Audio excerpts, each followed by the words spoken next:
Good evening. It's 8 o'clock. The top headlines tonight. The Modi government's booster shot for the telecom sector. 100% foreign investment allowed in telecom companies and a 4-year moratorium on paying telecom dues. Spectrum leases are also extended from Ambani to Bharti's and Vodafone. They respond saying it's a lifeline for the sector. Also, major incentives announced for the auto sector too. Air India for sale, and now there are bidders. The Tatas bid for the national carrier. SpiceJet's Ajay Singh also bids in his personal capacity for Air India. Income tax raids at the Messiah of migrants, as he's referred to, actor Sonu Sood's premises. The Delhi Chief Minister says lakhs of families' prayers are with Sonu Sood. The raids, according to income tax sources, are allegedly linked to a Lucknow real estate firm. The income tax is currently still raiding 6 of Sonu Sood's premises. Has Gujarat BJP dissent delayed the cabinet expansion announcement? A plan to drop the entire old cabinet under the ex-Chief Minister Rupani's stall. The expansion was scheduled for today, now it's tomorrow. A 17-year-old girl dies by suicide over pressure after she gave the NEET exam. The daughter of a daily wager, she's the third NEET aspirant to commit suicide in 3 days. The Chief Minister appeals to students and parents especially to ease pressure. The Prime Minister will lead the Indian delegation at a key regional summit. Prime Minister Modi and China's Xi will attend virtually. The Pakistan Prime Minister will attend the summit at Tajikistan. The Chief Justice used strong words, saying the centre cherry-picking appointments to tribunals, saying that we're a democratic country, follow the rule of law. The centre is now given 2 weeks' time to come back to the Supreme Court with a fresh list of appointments. The new Apple launch is decoded. What's new? What's more of the same old thing? And iPhone 12 to iPhone 13, users say spot the difference. Our lead story tonight, it's a lifeline for the telecom sector, said all the major telecom bosses ranging from Mukesh Ambani to Ditya Kumaramangalam Birla and Sunil Mittal. This is the cabinet cleared major announcements which they said will bring competition and more people into the telecom sector. It includes 100% FDI now allowed in telecom without government approval. Also, that there's a 4-year moratorium on paying earlier telecom dues and a huge reduction in bank guarantees for license fees, and spectrum tenure increased from 20 to 30 years. Also, major announcements for the auto sector. Today's reform in the telecom sector have not just thrown a lifeline to the struggling Vodafone, but also reopened the Indian market to foreign players. The government's mantra is a robust telecom sector with competition and customer choice. There should be healthy competition in the sector, and for that there will be further reforms when the 5G spectrum is auctioned out and new auctions come, so that more and more players can get into this sector. Vodafone Idea, Airtel and to a lesser extent RIL owed the government over 92,000 crores in past dues, known as AGR, following a Supreme Court order. The government has announced a 4-year moratorium on the AGR dues and redefined rules so that non-telecom revenues of these companies will be excluded from AGR charges from now on. In a major move, automatic foreign direct investment limit has been hiked from 49% to 100%, but with riders for investments from China. For license auctions, the hefty bank guarantees have been whittled down and the tenure of a license increased from 20 years to 30 years. Significant improvement होगा जिससे कि 5G का investment किया जा सकता है. ये assessment किया गया है और इसमें पूरी आशा है कि इसके कारण 5G का इन्वेस्टमेंट पॉसिबल होगा. With a 50,000 crore tax bill, Vodafone was facing a shutdown. Its former chairman Kumaramangalam Birla had asked the government to take over his stake. It reacted today saying path-breaking reforms, unshackling telecom sector and ensuring healthy growth. Bharti Airtel welcomed the announcement, saying this will support the telecom industry that has been battered by unprecedented stress, high debt and low return on investments. And Jio too said it welcomes the reforms and relief package announced by the Government of India, as these are timely steps towards strengthening India's telecom sector. Close on the heels of Ford's exit from India, the government today announced a production-linked scheme for the auto industry. It pitched some big numbers. Incentives worth 26,000 crores, help create additional employment of over 4.6 lakh people and help attract fresh investments of over 42,500 crores over 5 years and incremental production of over 2.3 lakh crores. Tata Motors, India's third biggest car manufacturer, welcomed this, calling it progressive, transformational, accelerating the country's progress towards green mobility. The telecom sector has been a very litigated sector, and it's in that backdrop that the government has been careful not to find foul of the Supreme Court and has kept to its directions and framework to ensure that this package helps the telecom industry. With camera person Pooja Arya, Sunil Prabhu, NDTV. And the Sensex and Nifty surged to record highs, led by gains in telecom companies and IT companies of Bharti Airtel, Infosys, TCS, State Bank of India, NTPC and HCL all went up. The Sensex up by 476 points, the Nifty up by over 139 points. And just telecom stocks, Bharti Airtel, Vodafone Idea surged over 4%. Auto stocks witnessed marginal gains too. And TCS today crossed the landmark $200 billion in market cap as well today. Well, in other news, India's national carrier Air India finally has bidders. Also bidding today were the Tata Group, who submitted a bid for the Air India sale. All government sources said that today multiple bids were received. Also reports that SpiceJet's Ajay Singh has bid in his personal capacity for Air India. The Department of Investment said that the process is now moving to the concluding stage. 100% government stake in Air India and Air India Express is up for sale, and it also assets including Air India building in Mumbai and the airline's house in Delhi are all part of the deal. And of course, Tata's and Air India have an old connection because it was Tata Sons who established Tata Airlines in 1932. In 1946, it was renamed as Air India, and they exited in 1953, handing over Air India to the government, which took control then. Well, the other big headline tonight, he's known as the Messiah of migrants. Actor Sonu Sood became a national hero when he really pitched in during the migrant crisis in last year's pandemic. But now income tax rates are being held at his premises. 6 of his premises today, they're still at his house.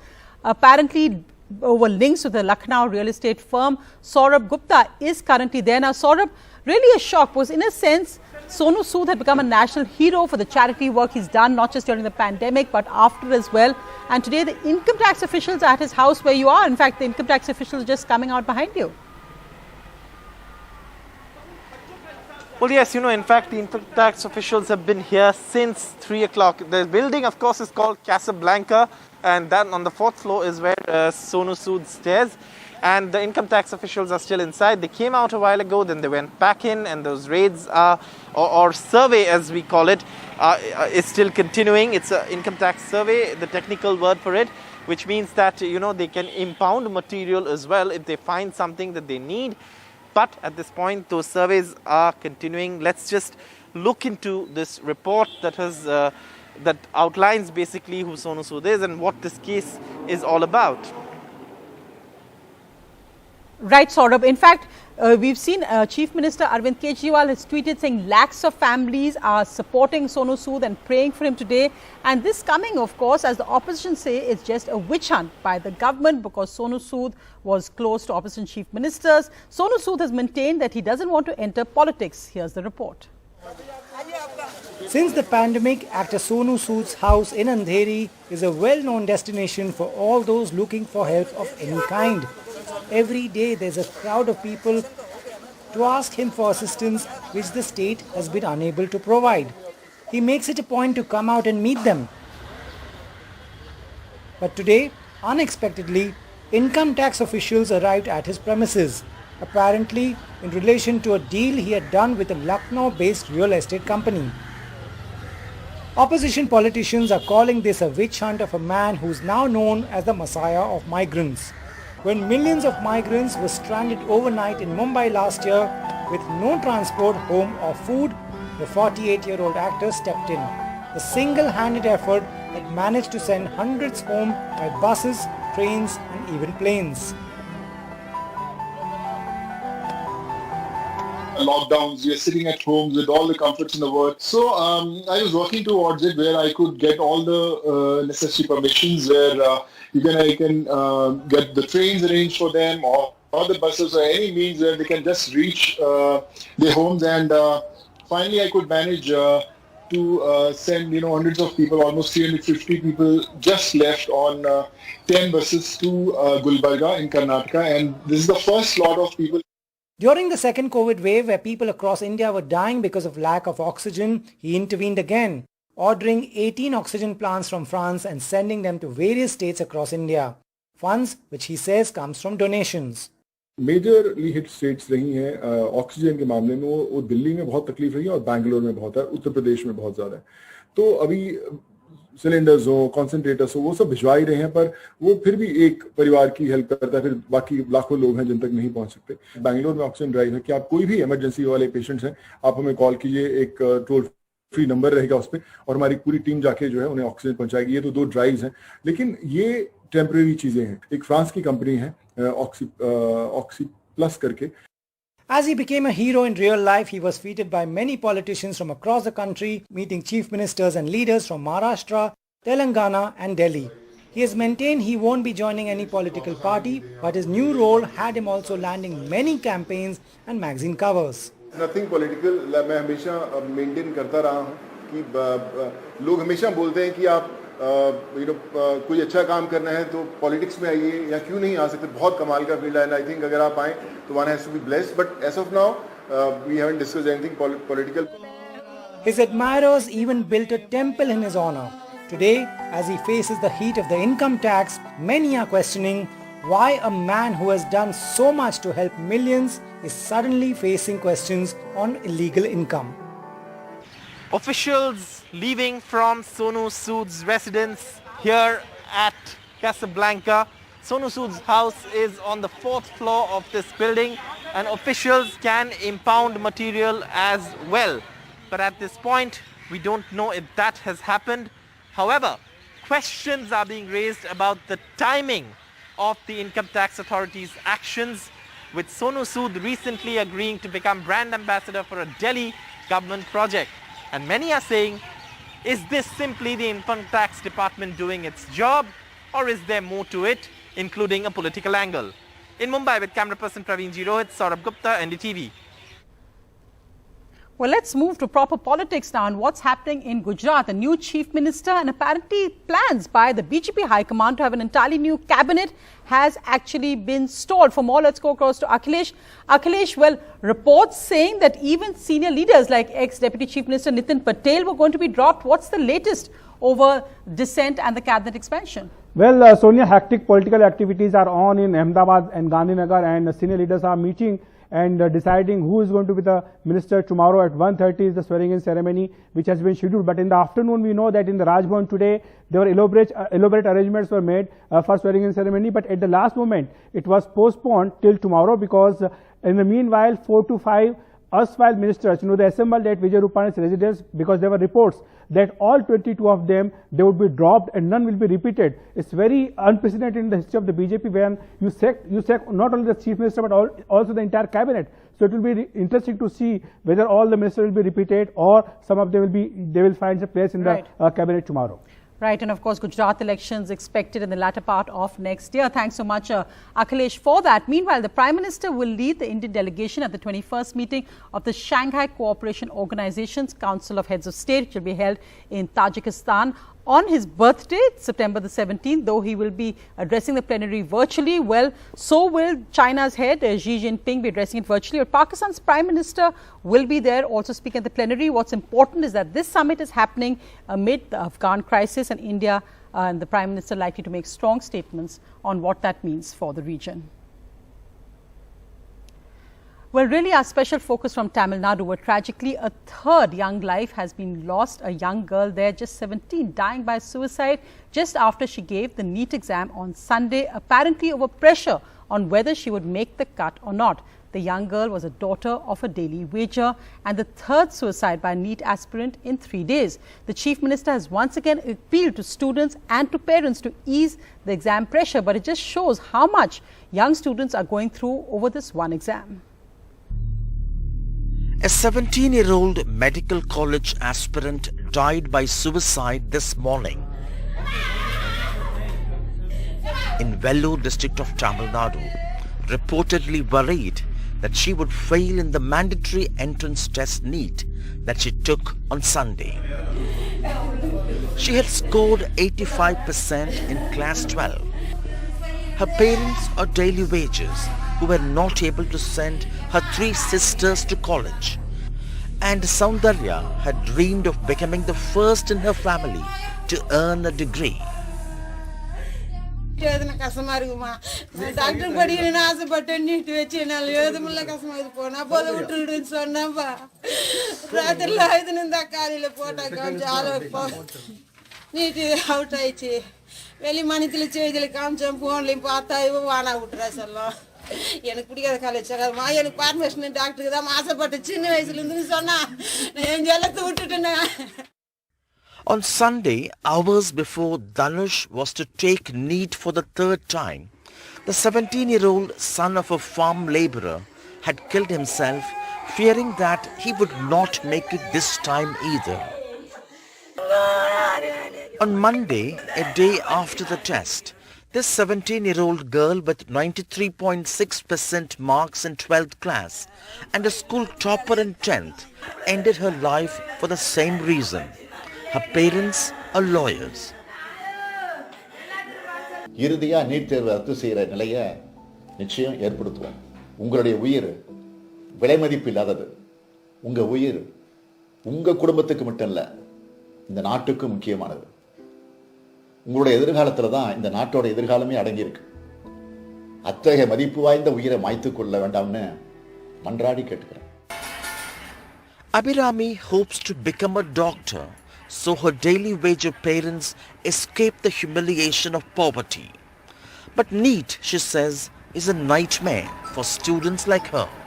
10th 11th 12th 3 வருஷமா public exam எழுதியும் நம்ம நிறைய marks எடுத்தாலும் நம்மளால ஒரு டாக்டரா ஆகி நிறைய மார்க்ஸே எடுத்தாலும் நமக்கு அங்க சீட் கிடைக்கல அப்படின்னும்போது நிறைய பேர் என்ன யோசிக்கிறாங்கன்னா நமக்கு அவ்வளவு தகுதி இல்ல.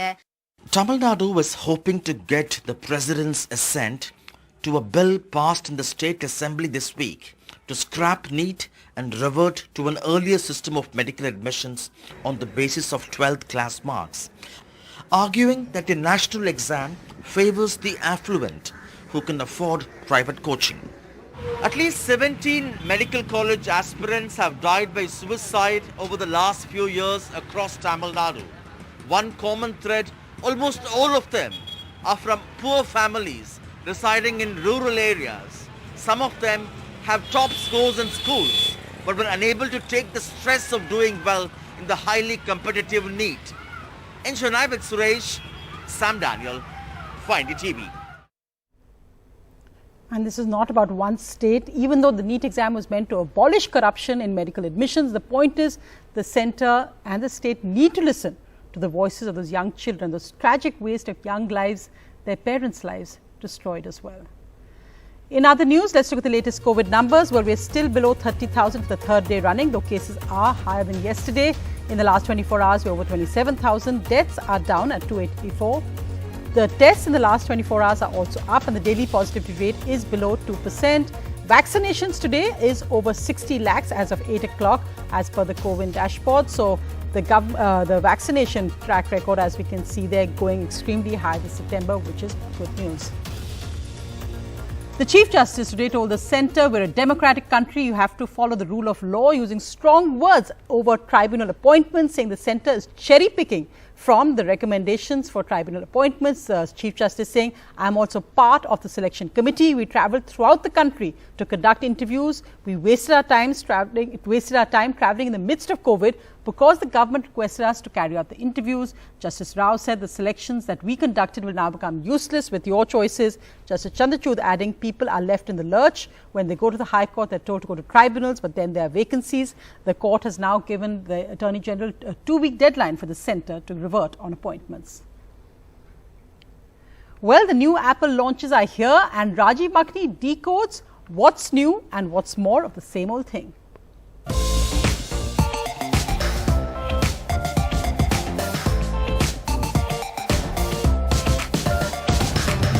Let's start with the iPhone 13 and the 13 mini. Now design, shape, size, dimension, same as the iPhone 12 and iPhone 12 mini from before. Biggest change, number one, a new camera system. Diagonally arranged, camera sensors much bigger in size than the last year. Much bigger 12 megapixel main lens, which results in about 47% more light entering sensor. Display is the same size and resolution as before, so that's a little disappointing, always is, but it's a Super Retina XDR OLED display.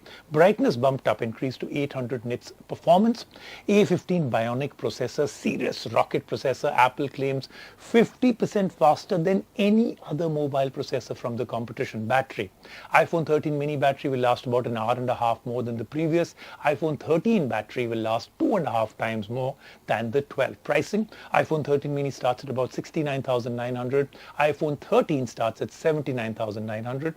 Pre-order 17th September. What's the verdict? Good stuff. 13 and 13 mini is as good as the 12 Pro Max in most things, and in some things even better. So this is a bump up.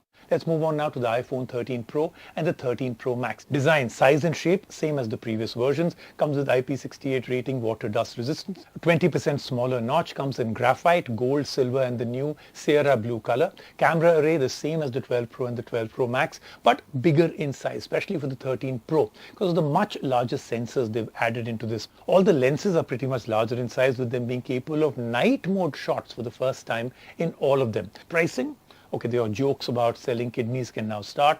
iPhone 13 Pro starts at 1,19,900. iPhone 13 Pro Max starts at 1,29,900. Storage options, many. You can go up to 1 terabyte also. Verdict, okay, upgrades. Apple seems to be falling into a trap of only adding things to the camera and not much more. Little disappointing. iPad mini, biggest small thing to get an upgrade. I'm very impressed with what Apple has done out here. Same size as before in terms of the dimension, but the screen is edge to edge, thus moves to an 8.3-inch liquid retina display, 500 nits of peak brightness. Touch ID button now integrated into the power button. Features a very powerful A15 Bionic chipset, same as the iPhone 13 camera. 12 megapixel rear and front facing cameras, so that's great. 12 megapixel ultra wide front facing camera also now supports center stage, which is really good. Let's move on now to the Apple Watch, the launch that made all the newsbreakers and inside info pundits really squirm in embarrassment. There was no flat design, no monolith design, nothing at all. Same design, bigger screen. Other than that, the rest of it was a little disappointing again.